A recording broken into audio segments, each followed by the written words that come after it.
श्री कृष्णा दोस्तों, आपका एक बार फिर से स्वागत है रेखा गोगिया व्लॉग में। आप लोग कैसे हो? भगवान की कृपा आप पर हमेशा बनी रहे। तो आज की वीडियो हम शुरुआत करते हैं कि घर के मुख्य दरवाजे पर हमें किन चीज़ों को रखकर अपनी ज़िंदगी में हम सुख शांति और सुख समृद्धि पा सकते हैं। तो हर कोई चाहता है कि जीवन में सुख समृद्धि बनी रहे। इसके लिए लोग मेहनत प्रयास करते हैं, लेकिन कभी कभी इसके बाद भी कुछ ना कुछ परेशानी बनी रहती है। आर्थिक, सामाजिक और पारिवारिक समस्याएं हमारे जीवन में ही बनी रहती हैं। वास्तु ज्ञान की माने तो इसमें निपटने के लिए वास्तु के कुछ उपाय किए जा सकते हैं।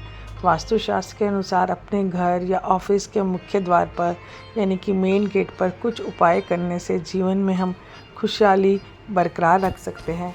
तो वो कैसे, तो इस वीडियो में आप ज़रूर बने रहें, इसे अंत तक देखें और अगर अच्छी लगे तो लाइक, कमेंट और सब्सक्राइब ना भूलें, क्योंकि इससे मोटिवेशन बढ़ता है और इससे अच्छी नई वीडियो बनाने का प्रोत्साहन मिलता है। दोस्तों, सबसे पहले हम ये जान लेते हैं कि हमारा मेन गेट यानी कि घर का मुख्य द्वार क्यों ज़रूरी है, चाहे वो घर हो या ऑफिस हो, क्योंकि यहीं से ही पॉजिटिविटी आती है घर के अंदर और नकारात्मक ऊर्जा यहीं से आती है। तो नकारात्मक ऊर्जा हमारे घर में प्रवेश ना करे, हमारे ऑफिस में प्रवेश ना करे और घर के अंदर सुख समृद्धि और ऑफिस में बरकत रहे। और घर के अंदर जितनी भी चीज़ें जैसे नेगेटिविटी है, जिससे घर में ग्रह क्लेश, लड़ाई झगड़े सब कुछ होते हैं और क्योंकि घर के अंदर नेगेटिविटी आती है, तो इन सभी चीज़ों को दूर करने के लिए कुछ छोटे छोटे उपाय हैं जिसे आप करके अपने घर के अंदर बरकत, सुख समृद्धि और ग्रह क्लेश, मानसिक क्लेश सबको दूर कर सकते हैं। तो चलिए जानते हैं कि क्या हमें छोटे छोटे उपाय करने हैं ऑफिस या घर के मुख्य द्वार पर।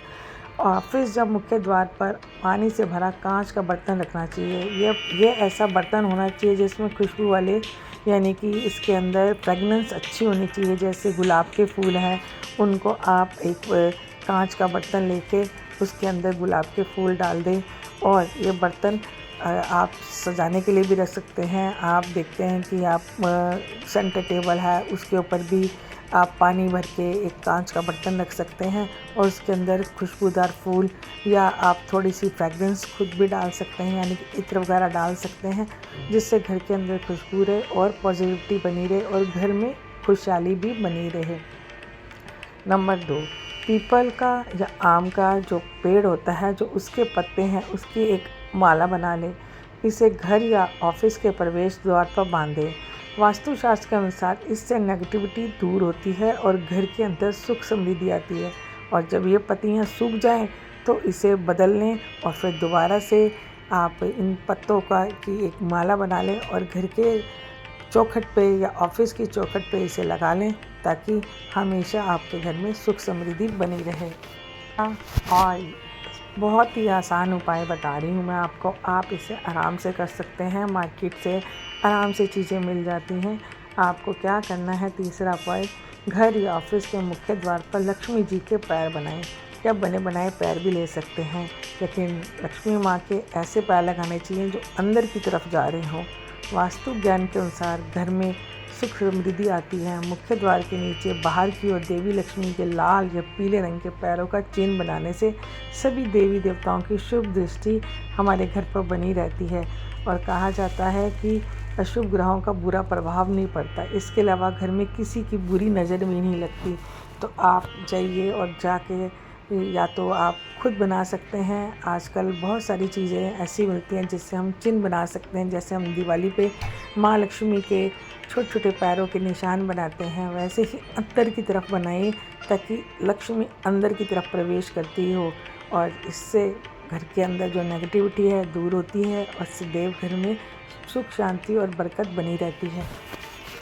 और सबसे आसान उपाय और सबसे सटीक उपाय है घर के मुख्य द्वार पर स्वास्तिक बनाना। भी बहुत ही शुभ और फलदायी माना जाता है। कहा जाता है स्वास्तिक लगाने से सौभाग्य और समृद्धि में वृद्धि होती है। घर या दुकान या ऑफिस के मुख्य द्वार पर शुभ लाभ का निशान बनाएं। इससे रोग शोक में कमी, सुख और समृद्धि में बढ़ोतरी होती है और घर से ग्रह क्लेश, मानसिक क्लेश सब दूर होते हैं। तो आप स्वास्तिक या तो बना बनाए लेके सिंदूर से, जो हनुमान जी का सिंदूर होता है, उससे घर के दोनों साइड शुभ लाभ लिखें और स्वास्तिक बनाएं, जिससे घर के अंदर पॉजिटिविटी हमेशा बनी रहे और खुशहाली रहे। का और उपाय है, जो घर का या ऑफिस का जो मुख्य दरवाज़ा हो हमेशा बड़ा होना चाहिए। कहा जाता है कि घर का जो मेन गेट है उसे हमेशा बड़ा रखने से वह लाभ होता है और नेगेटिविटी कम आती है। साथ ही दरवाज़ा क्लॉकवाइज यानी कि घड़ी की दिशा में खुलता हो, यह घर की समृद्धि में शुभ होता है। साथ ही मुख्य द्वार को ज़मीन से ऊंचाई पर रखने से घर में अधिक से अधिक रोशनी का प्रवेश होता है। अंधेरापन दूर करने और स्वास्थ्य के हिसाब से बेहतर माना जाता है। और हमें ये ध्यान रखना चाहिए कि सीढ़ियों की संख्या विषम होनी चाहिए।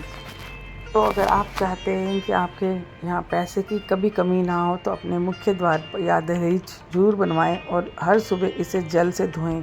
वास्तुशास्त्र के अनुसार घर के मेन गेट और देहरी बनाना बहुत शुभ और फलदायी माना जाता है, जिसे जल में हल्दी मिलाकर धोने से घर में उन्नति आती है। तो आप दोस्तों सुबह उठ के अपने मुख्य द्वार पर, आजकल फ्लैट हैं, बड़े बड़े घर कम हो गए हैं शहरों में, तो आप सुबह उठ के जब आप पूजा करते हैं तो पानी के अंदर हल्दी मिला के उसका छिड़काव अपनी चौखट यानी कि घर के बाहर जो मेन गेट है उस पर छिड़काव जरूर करें, जिससे घर में सुख समृद्धि और नेगेटिविटी दूर होगी और घर में खुशहाली हमेशा बनी रहेगी। तो आपके लिए घर के मुख्य द्वार पर लक्ष्मी और कुबेर जी की तस्वीर लगाना शुभ माना जाता है। कहा जाता है इससे घर में धन लाभ होता है। दोस्तों कोशिश कीजिए कि प्रवेश द्वार पर हमेशा अच्छी रोशनी होनी चाहिए। घर के प्रवेश द्वार पर सुंदर और साफ सुथरे आपको गमले, आपको बाहर कारपेट, अगर जो आपका पायदान है उसको अच्छे से साफ़ सुथरा होना चाहिए, क्योंकि लक्ष्मी के आने का यही द्वार होता है और पॉजिटिविटी जो सकारात्मक ऊर्जा है वो यहीं से मेन गेट से आती है। तो इसे साफ़ सुथरा रखें, जूते चप्पल ना रखें और कोशिश कीजिए कि एक छोटा सा बल्ब हमेशा जलता रहे, ताकि आपके मेन गेट के ऊपर हमेशा रोशनी से पॉजिटिविटी आए। तो दोस्तों ये छोटी सी वीडियो थी आप लोगों के लिए। अगर आपको अच्छी लगे तो ज़रूर लाइक, कमेंट और सब्सक्राइब करना ना भूलें और बेल आइकन को दबा दें, ताकि मेरी नई वीडियो आते ही आपके पास आ जाए। तो धन्यवाद दोस्तों। अगर वीडियो आपने देखी है तो तब तक के लिए आज्ञा दीजिए और वीडियो बनाने का प्रोत्साहन दीजिए, ताकि मैं और अच्छी से वीडियो बनाऊं और आप लोगों को अच्छी से अच्छी इन्फॉर्मेशन दूं। इसलिए आप इसे ज़्यादा से ज़्यादा शेयर कीजिए। तो धन्यवाद दोस्तों। हरे कृष्णा दोस्तों, मिलते हैं नेक्स्ट व्लॉग में।